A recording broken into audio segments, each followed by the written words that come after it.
Now, Mr. Seaward.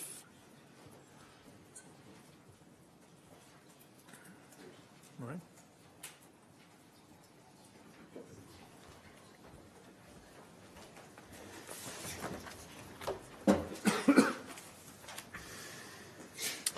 So I'm Martin Seaward. I'm instructed by Gerard Stilliard of Thompsons, and I'm counsel for the FBU. The FBU is the largest trade union in the fire service, and it represents firefighters nationally. In London, over 90% of uniformed staff are members of the FBU.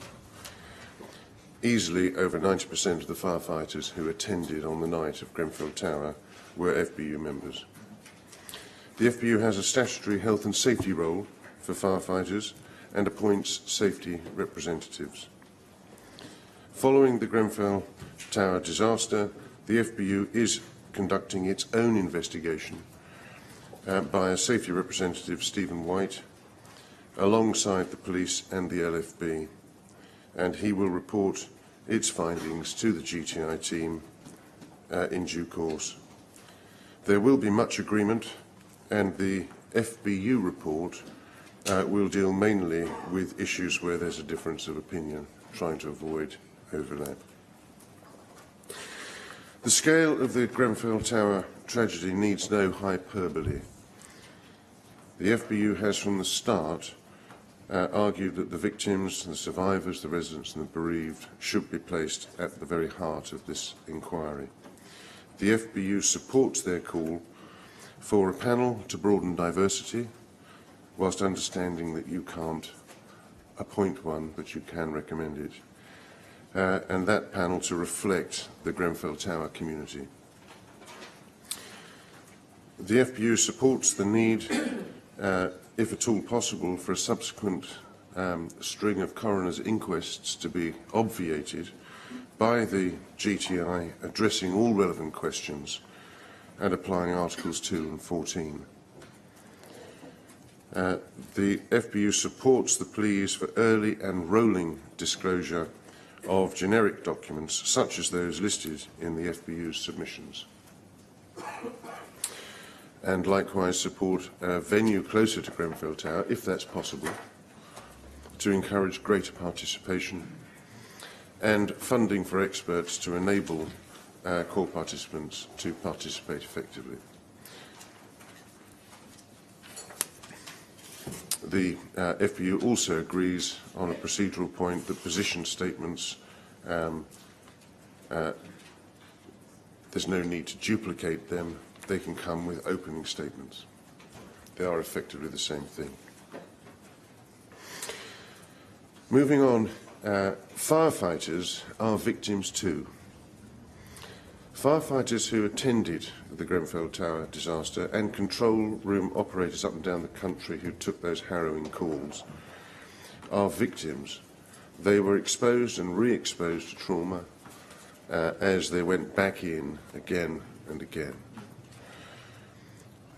They were, in fact, placed in an impossible position, and they should never be placed in that impossible position again.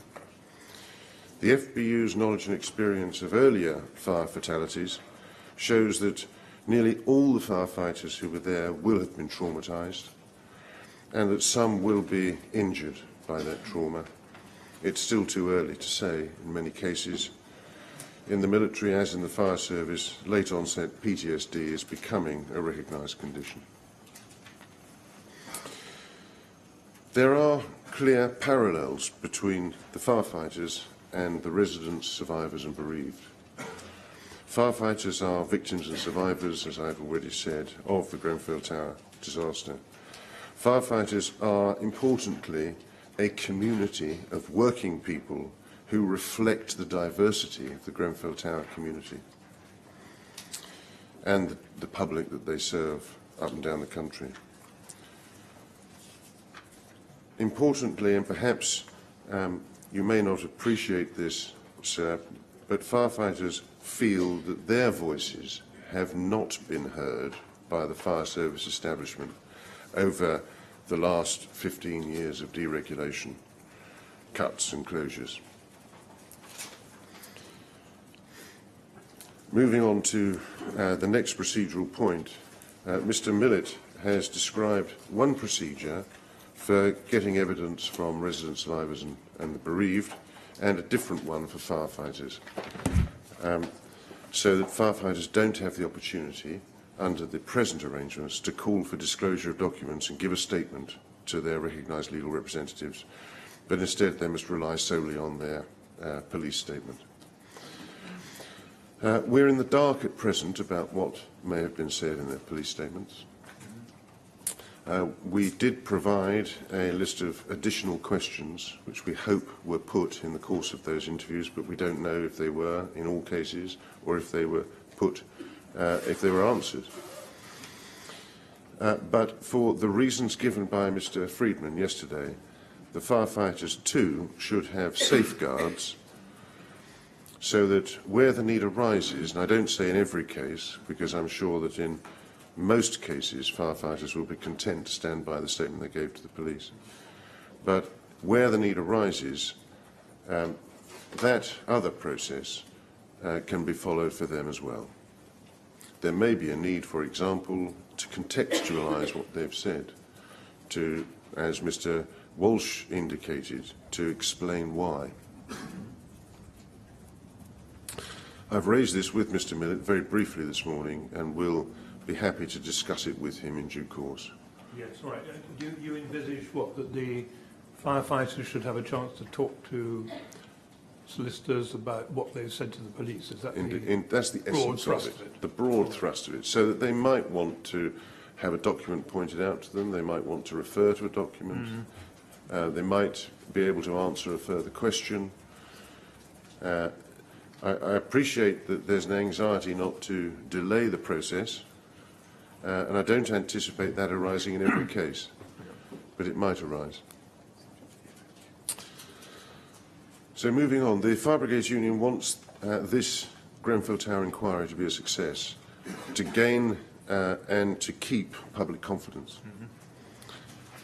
We've helped the police and the London Fire Brigade to facilitate interviews, and we've provided information when requested.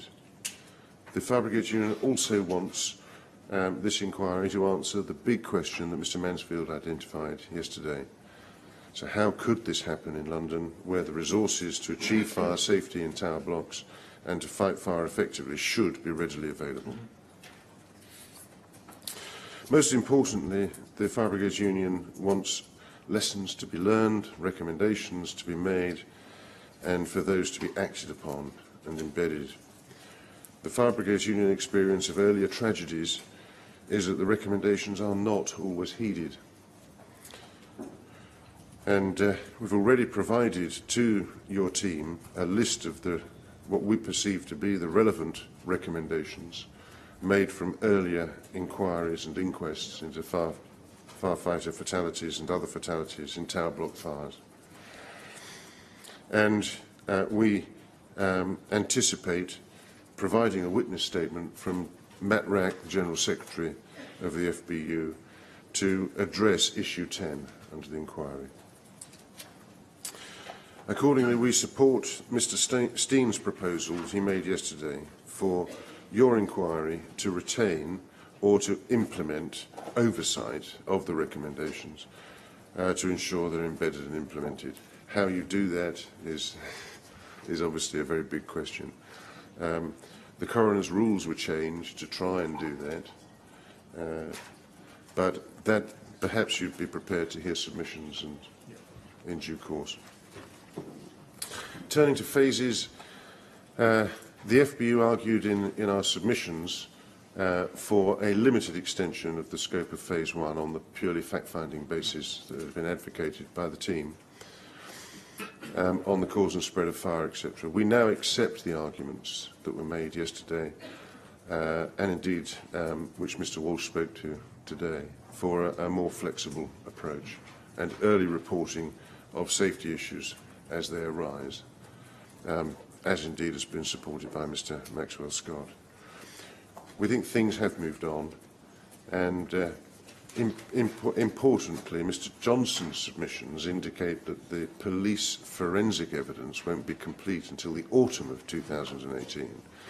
And so inevitably, all experts are going to make their reports provisional. And that's going to make it impossible to make final findings of fact in at any earlier stage on the cause and spread of the fire. And that leads us to starting now, really, starting quite quickly. The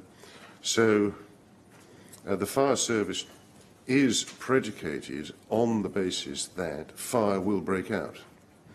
The precise cause of the fire doesn't concern the incident commander who arrives. He's confronted with a fire, and the fire service is there to extinguish it and to rescue people. And so the firefighting operational side of Grenfell Tower is one aspect of this inquiry which the FBU would urge should be addressed as soon as possible. What none of us want is for an incident commander to arrive at a tower block tomorrow and to face the same dilemmas that they faced at Grenfell Tower. If I can move on to the need for an independent environmental health practitioner. Yes. I think there's quite a lot of support for that, but just to underline it, in our application, sir, we asked for such a person to become an assessor. In view of the submissions made by Russell Cook, Mr. Arden and Mr. Bates, and argued orally yesterday by Mr. Bates, we would accept their position is more refined and better serves the purpose we're trying to achieve, which is to have a tenant representative as an assessor and to have an independent environmental health practitioner as an expert for the GTI team. So that's if I may orally amend our application in that regard.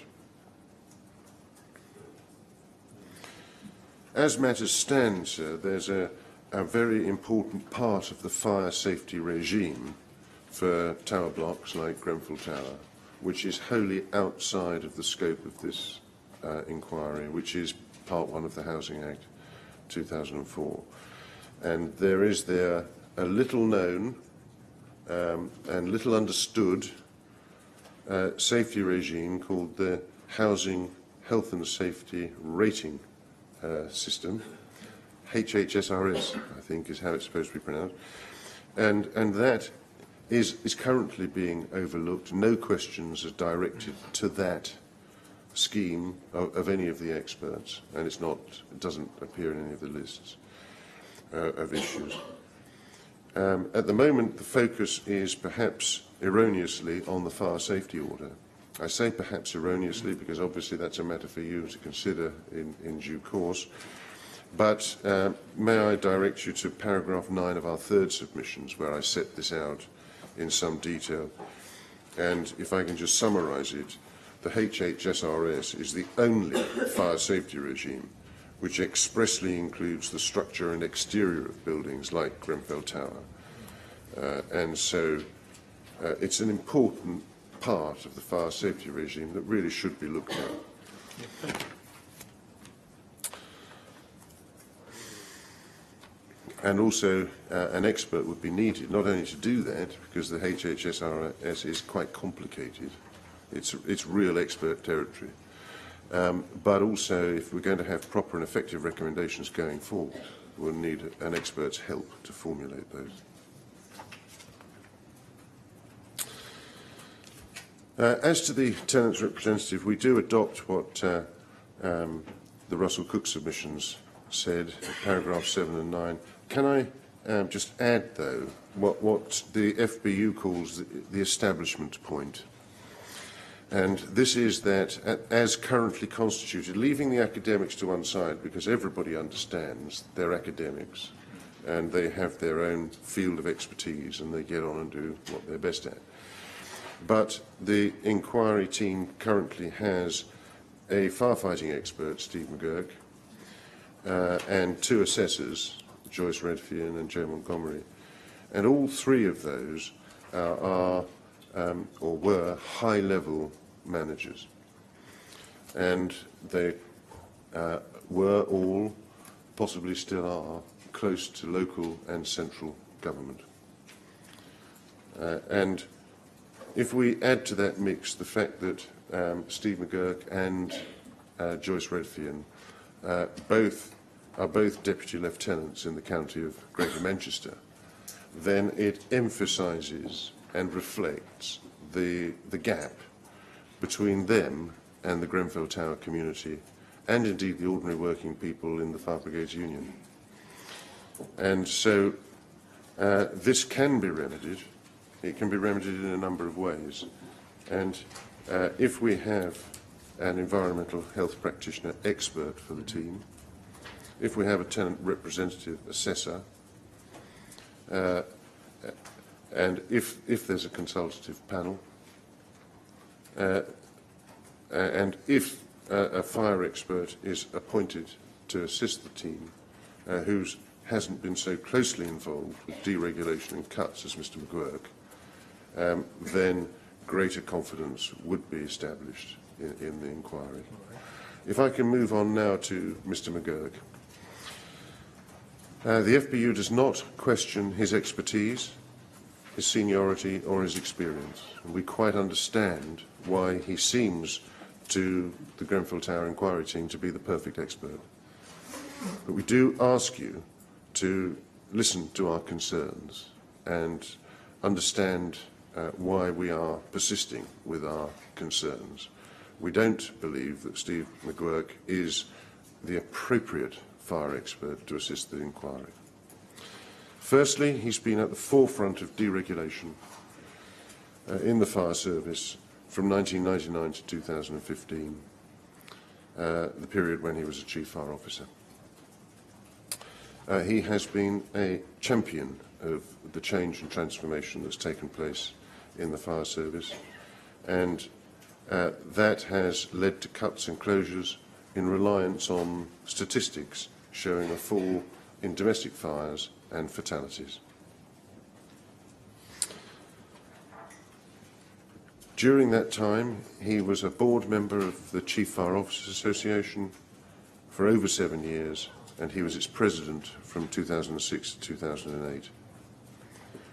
The Fire Brigades Union has opposed those changes all the way along, and Mr McGuirk has consistently been at the opposite end of the table to the Fire Brigades Union. I asked Matt Rack yesterday if he could remember any single occasion in which Stephen McGuirk and the FBU agreed on an issue, and he was unable to recall. That might, of course, reflect his poor memory. It might reflect the fact that that Mr McGuirk and the FBU have traditionally and still oppose each other. Certainly that is the perception the FBU has. Right. Significantly, the FBU wants this inquiry to consider the effect, if any, of deregulation and closures and cuts on the emergency response of the 14th of June 2017. And that is part of investigating the big question, how could this happen in London?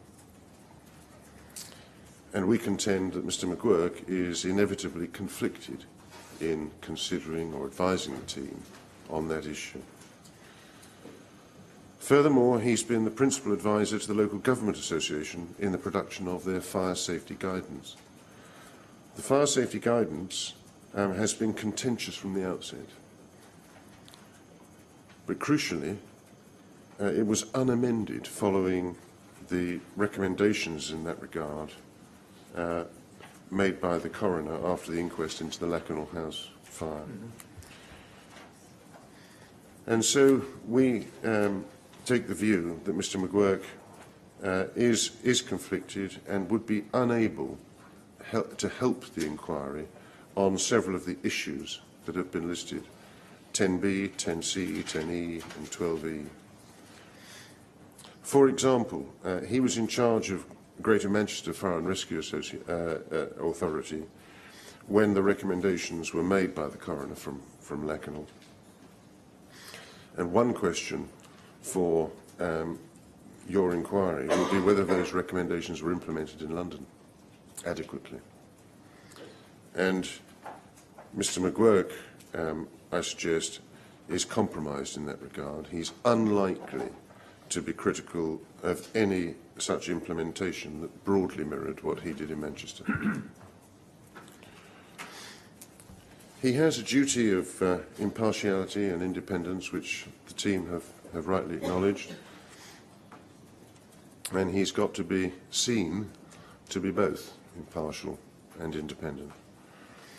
The FBU fears that instinctively he'll strive to show that deregulation, cuts and closures were irrelevant to what happened at Grenfell Tower. The FBU suggests that the team could use another retired chief fire officer, preferably from Scotland, who hasn't opposed the FBU throughout his or her time in high office.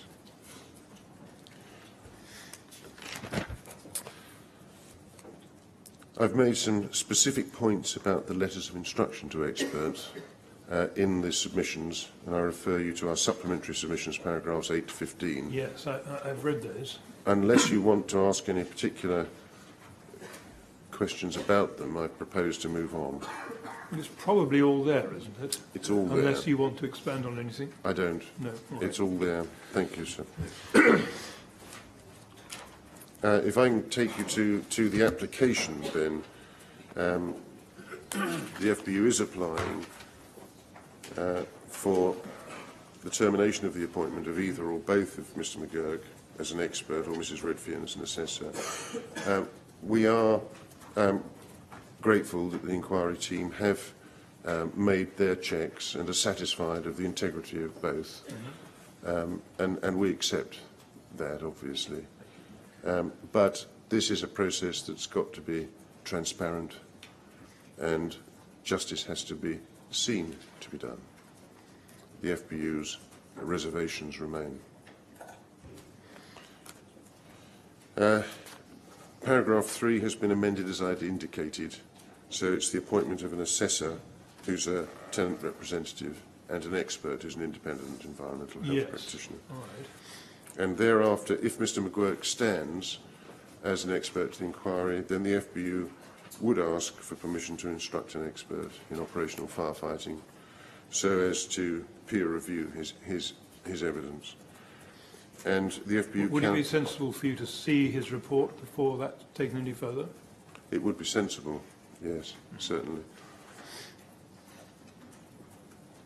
And of course, the reason I'm raising it now is because the FBU can't afford to fund that expert. That expert would have to do a lot of reading and a lot of work, and that would all cost money. And so an application for funding will be made. I believe that's already underway. But the FBU is a non-profit making organisation. It doesn't have a budget for this sort of commitment. And the sixth application, I can leave that until a later stage. Yes, all right, thank you. So, unless I can help you any further, sir. That's very helpful. Thank you very much indeed. Thank you. Now, I've... sorry, give you a chance to sit down again before I...